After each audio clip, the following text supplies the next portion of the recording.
को इंडिविजुअली मिली पार्टी को, लगभग उससे आसपास ही बीजेपी भी है। तो ये कहना कि बीजेपी ने वहाँ स्टेट के लिए कुछ किया नहीं या बीजेपी वहां से चलिए एक मिनट रुकना चाहेंगे। बड़ी खबर बोकारो से आ रही है। बोकारो से कांग्रेस को जीत मिली है। बिरंची नारायण बीजेपी के चुनाव हार गए हैं। बोकारो से ये बड़ी खबर, बिरंची नारायण चुनाव हार गए हैं और कांग्रेस प्रत्याशी श्वेता सिंह चुनाव जीत गई है बोकारो से। तो बीजेपी को तमाम ऐसी सीटों से बड़ा झटका लग रहा है जहां शायद बीजेपी को उम्मीद नहीं थी कि यहां पर जनता नकार देगी। बोकारो सीट पर बीजेपी अपना दावा बेहद मजबूत मान रही थी, लेकिन बिरंची नारायण चुनाव हार गए हैं और श्वेता सिंह कांग्रेस चुनाव जीत गई है यहां से। बिल्कुल, तो बीजेपी के बिरंची नारायण चुनाव हार गए हैं, कांग्रेस की श्वेता सिंह चुनाव जीत गई है। ऋषिकेश जी से बढ़ाएंगे हम ललन सिंह, ऋषिकेश जी से रिएक्शन, लेकिन उससे पहले ऋषिकेश जी का रुख करते हैं। ऋषिकेश जी, कांग्रेस का रिएक्शन एक ले लेते हैं इस जीत पर। ऋषिकेश जी, बोकारो में भी आपकी जीत हो गई है, क्या रिएक्शन आपका इस पर? श्वेता जी को बहुत बहुत बधाई। मैंने उनको यूथ कांग्रेस समय से काम करते देखा है पार्टी के लिए, और पार्टी के लिए एक समर्पित महिला रही हैं जो पार्टी का हर कार्यक्रम में बढ़ चढ़ करके भाग लेती थी, और आज वो विधायक बन गई, तो उनको बहुत बहुत बधाई। लेकिन मैं हेमंत सोरेन जी पर कुछ जवाब देना चाहता हूं। राजेश जी, हेमंत सोरेन जी को ईडी का दुरुपयोग करके 5 महीने जेल डाला गया, और क्या आरोप लगाया कि वो जमीन उनके नाम पर है, जबकि जमीन भूइहारी नेचर की थी, जिसका ना तो रजिस्ट्री हो सकता है, ना नाम ट्रांसफर हो सकता है, न ही खरीद बिक्री हो सकती है। वैसे जमीन का आरोप में एक आदिवासी मुख्यमंत्री को 5 महीने जेल डाला गया, और कोर्ट ने क्या कह करके बेल दिया? कोर्ट ने कहा कि प्राइमा फेसिया किसी तरह का कोई सबूत हेमंत सोरेन जी के खिलाफ नहीं है, और बेल दिया गया। और इसके बावजूद भाजपा के प्रवक्ता आपके चैनल पर, आपके चैनल का दुरुपयोग करके कह रहे हैं कि जमीन कब्जा लिए, जिस जमीन का नेचर ही नहीं है कि कोई कब्जा कर ले, कोई खरीद ले, कोई हड़प ले, कोई बेच दे, उस जमीन के बारे में अभी भी सरासर यहाँ झूठ बोला जा रहा है। लेकिन ऋषिकेश जी एक बात जान लीजिए कि ना एक बात जानिए कि डिबेट में इस मंच पर बैठकर अगर कोई आरोप लगा रहा है तो उससे उपयोग और दुरुपयोग कोई चैनल का नहीं कर पाएगा। जनता ने तो जनादेश दे दिया, अब वो कुछ भी बोलेंगे क्या फर्क पड़ जाएगा? ऐसा थोड़ी ना कि अभी बोल देंगे तो उनकी सीटें बढ़ जाएंगी। वो तो जनता ने उनको पहुंचा दिया जहां पहुंचाना था। नहीं, देखिए, जीत और हार होती है, ये हार गए, इनको स्वीकार कर लेना चाहिए। लेकिन चलिए एक और बड़ी खबर आ रही है, रोकेंगे आपको यहाँ पर। बेरमो से कांग्रेस प्रत्याशी जयमंगल चुनाव जीत गए हैं, बीजेपी प्रत्याशी रविंद्र पांडे चुनाव हार गए हैं। तो बेरमो में कांग्रेस की जीत, जयमंगल सिंह चुनाव जीत गए हैं और बीजेपी के प्रत्याशी रविंद्र पांडे चुनाव हार गए हैं। तो 55 सीटों पर देखिए INDIA और NDA 25 पर, ये बल्कि बढ़त और बढ़ती जा रही है इंडिया गठबंधन की। यानी पहले ये लग रहा था कि 50 से वो 47 पर आए थे, एनडीए बढ़ा था, लेकिन अब 55 पहुंच गया इंडिया अलायंस जो है, और 25 पर एनडीए जो है वो सिमटता नजर आ रहा है। बड़ा फासला है। एक बार हम अपने राजनीतिक विश्लेषक का रुख कर ले, पहले ललन जी से ले लेते हैं जवाब। ललन जी, आप बात रख रहे थे, बात पूरी कर लीजिए, फिर हम रुख करेंगे प्रदीप माथुर जी का। जी देखिए, 4 स्टेट के चुनाव के रिजल्ट आ जाए। बिहार में आपने देखा बीजेपी स्वीप कर गई, महाराष्ट्र में स्वीप कर गई, और यूपी में स्वीप कर गई। बिल्कुल, झारखंड में क्यों नहीं स्वीप किया? तो देखिए, झारखंड एक छोटा स्टेट है और लोकल मुद्दे बहुत इम्पॉर्टेंट है वहाँ पर। और दूसरी बात है कि झारखंड में हेमंत सोरेन के खिलाफ कोई इतना तगड़ा नेतृत्व बीजेपी का नहीं था। जो उन्होंने जिन लोगों को खड़ा भी किया वो सोरेन की पार्टी से ही निकल के बाहर आए थे, चंपई बाहर आए थे, और भी लोग बाहर आए, और उनका इतना प्रभाव झारखंड में नहीं था। आदिवासी बहुल इलाके में जो आदिवासी मुद्दे हैं उनके ऊपर ज़्यादा एम्फेसिस होना चाहिए था बनस्पति राष्ट्रीय मुद्दों के।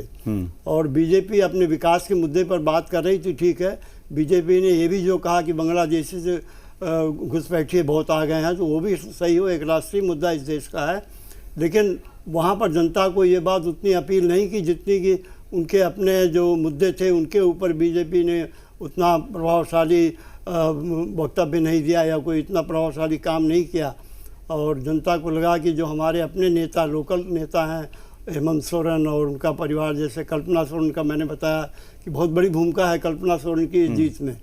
उन्होंने महिलाओं को जिस तरह से इकट्ठा किया, जगह जगह उनकी जो मीटिंग्स देखने को मिली और जिस प्रभावशाली ढंग से उन्होंने बात की, तो झारखंड की आधी आबादी तो मैं कल्पना उसमें सुरेंद्र प्रसाद उसमें देगी। ललन जी एक सवाल उसमें और जोड़ रहा हूं कि क्या बीजेपी एक बहुत बड़ी कमी जो है उसको शायद देख नहीं पा रही है, जो भविष्य में उसके लिए खतरनाक हो जाए कि आप हर प्रदेश में, खासतौर पर हिंदी बेल्ट की मैं बात कर रहा हूं, हिंदी बेल्ट में बीजेपी लोकल लीडर्स को इग्नोर करके और बाहर के नेताओं को ही लाकर जिम्मेदारी हैंड ओवर कर देती है, हाँ, ये बिल्कुल। चाहे वो असम से हो या गुजरात से हो या मध्य प्रदेश से हो, लेकिन वो नॉन हिंदी बेल्ट में नहीं कर सकती। क्यों? क्योंकि महाराष्ट्र में जाते तो गुजरात का या असम का कोई लीडर मराठी में जाकर वो बोल नहीं पाएगा, तो वहां तो लोकल लीडर्स काम कर रहे हैं, लेकिन हिंदी बेल्ट में बीजेपी ये कर रही है जो भविष्य के लिए उसके लिए नुकसान हो सकता है बहुत बड़ा। देखिए इसका भविष्य में क्या अभी भी नुकसान इसका हो रहा है। बिल्कुल। जो दक्षिण के स्टेट हैं या जो और स्टेट हैं तो वहाँ पर बीजेपी इतनी प्रभावशाली नहीं हो पा रही है। उसका एक कारण ये भी है कि लोकल नेतृत्व वहाँ बीजेपी ने अभी तक पैदा नहीं किया है, तो बाहर से हिंदी बेल्ट से वहाँ पर लोगों को ले जाते हैं। नहीं, लेकिन हिंदी बेल्ट में तो लोकल लीडरशिप है, उसके बावजूद आप दूसरे नेताओं पर ज्यादा भरोसा करते हैं। जो और हिंदी के अलावा जो और स्टेट हैं वहाँ पर लोकल लीडर्स की कमी है बीजेपी में, और जिसकी वजह से बीजेपी उतनी तेजी से वहाँ आगे नहीं बढ़ पा रही है। और दूसरी बात यह है कि देखिए बीजेपी ज़्यादातर राष्ट्रीय मुद्दों पर ही चुनाव सब जगह लड़ रही है, चाहे वो साउथ में हो, चाहे वो नॉर्थ में हो, चाहे ईस्ट में हो, वेस्ट में। अब महाराष्ट्र में देखिए जो बीजेपी का अपना मेन एजेंडा है उसी के ऊपर बीजेपी की जीत हुई है, और महाराष्ट्र की जीत का एक बहुत बड़ा कारण योगी आदित्यनाथ भी है, क्योंकि जो नारा योगी आदित्यनाथ दिया वो वहाँ की जनता ने स्वीकार किया, उस बड़े पैमाने पर स्वीकार। हाँ, हालांकि मेरा सवाल कुछ और था। लिट्टीपाड़ा से खबर आ रही है जेएमएम के हेमलाल मुर्मू चुनाव जीत गए हैं, तो लिट्टीपाड़ा से भी जेएमएम के खाते में ये सीट भी चली गई है।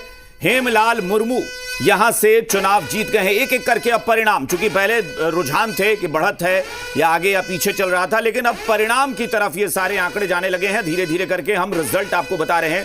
तो लिट्टीपाड़ा भी जेएमएम के खाते में चली गई है। हेमलाल मुर्मू यहां से चुनाव जीत गए हैं। बिल्कुल, चर्चा को हम आगे बढ़ाएंगे।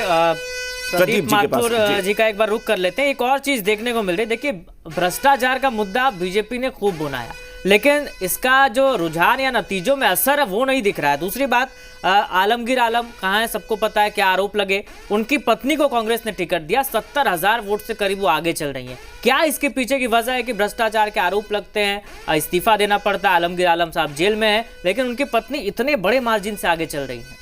देखिए, जो चुनाव है इसके बारे में हम लोग एक बड़ा इंपॉर्टेंट पॉइंट मिस कर रहे हैं। मेरे ख्याल से यह है कि ये बहुत बड़ा फैक्टर जेएम की जीत में यह है कि हेमंत सोरेन के फादर जो है शंभू सोरेन जो थे वो बहुत ही ज़्यादा पॉपुलर आदिवासी नेता थे। झारखंड को बनाने में उनकी बहुत बड़ी भूमिका रही है, और मैं समझता हूँ कि झारखंड के लोग जो है अभी भी उनसे अनुग्रहित महसूस करते हैं। तो मैं समझता हूँ ये बहुत बड़ा फैक्टर है जो कि उसमें मतलब है। लेकिन प्रदीप जी ये भी है ना कि फिर 20 साल बाद जाकर लोगों को यह एहसास हुआ। और शिबू सोरेन तो चुनाव हारे भी हैं। हाँ, 19 साल की अगर बात करें तो बीजेपी को वहां पे बहुत अच्छी रही है, मजबूत रही है। नहीं, वो तो सही बात है, लेकिन आदिवासियों के खिलाफ या उसके बेटे को तो जेल में अब डाला गया ना। अगर पहले डालते तो शायद पहले रिएक्शन होता। तो सवाल ये है कि जब आपने करेंगे तभी तो बात सब। तो मैं सवाल वो जो अभी मैंने ललन जी से पूछा था वही सवाल आपकी तरफ भी ट्रांसफर कर रहा हूं कि क्या ये मुद्दा नहीं है या फिर हम उसे इग्नोर कर रहे हैं कि बीजेपी बाहर से लीडर्स लेकर आती है चुनाव प्रचार के लिए? ये शायद बहुत नहीं, मैं समझता हूँ ये मुद्दा नहीं है। असली मुद्दा जो है कि क्यों 3 राज्यों में बीजेपी ने अच्छा प्रदर्शन किया, हाँ। और झारखंड में क्यों किया। मेरे हिसाब से इसकी वजह यह है कि उन 3 राज्यों में जो है इनका हिंदुत्व कार्ड चला और झारखंड में नहीं चल पाया। क्यों नहीं चला? बिकॉज कि झारखंड का एक कंपोजिशन अलग है, वो अलग है, सब है। तो फिर बीजेपी अब तक वहां कैसे चला रही थी? अरे अब मुझे पता नहीं पहले क्या हुआ, लेकिन इस चुनाव में जो है जो झारखंड जो उसका हिंदुत्व का मुद्दा जो है वो झारखंड में सबसे कमजोर था। बिहार में इनकी जीत का कारण ये कि शायद वो कार्ड चला है, महाराष्ट्र में शायद चला होगा, और उत्तर प्रदेश में तो चल ही रहा है। या फिर ये सरना लेकिन धर्म कोड वाला मुझे मामला जो वो बहुत आदिवासियों की मांग है, सरना धर्म कोड को बीजेपी ने इग्नोर कर रखा है। नहीं, मैं वो नहीं कह रहा हूं। मैं ये कह रहा हूं कि आपको कि हिंदुत्व का जो कार्ड है, मैं वही हिंदुत्व की बात कर रहा हूं जो आप कह रहे हैं कि नहीं चला। इसका कारण ये भी हो सकता है ना कि बीजेपी ने सरना, चूंकि वो अलग धर्म कोड की मांग कर रहे हैं ना आदिवासी, जो बीजेपी शायद केंद्र में दबाए हुए है उस मामले को। नहीं, जो भी रीजन हो, अब क्यों नहीं चला ये तो एक उसका शोध का विषय है। लेकिन आप देखें जहां जिन जिन राज्यों में हिंदुत्व का कार्ड कमजोर है वहां पर जो है क्या करना चाहिए बीजेपी को। तो नुकसान हो रहा है, जैसे साउथ में हो रहा है और जगह हो रहा है। जहां अभी भी उस कार्ड में दम है और सब है, वहां पर बीजेपी को अच्छी सफलता मिल रही है। महाराष्ट्र में मुझे लगता है यही बात हुई है कि जो बीजेपी का वो कार्ड है जो कि शायद कांग्रेस नहीं समझ पाई, क्योंकि जैसा मराठा के कल्चर है भाई, नागपुर तो आरएसएस का गढ़ है, सब है, तो शायद उस कार्ड को भुनाने में ये लोग बहुत ज्यादा सफल रहे होंगे।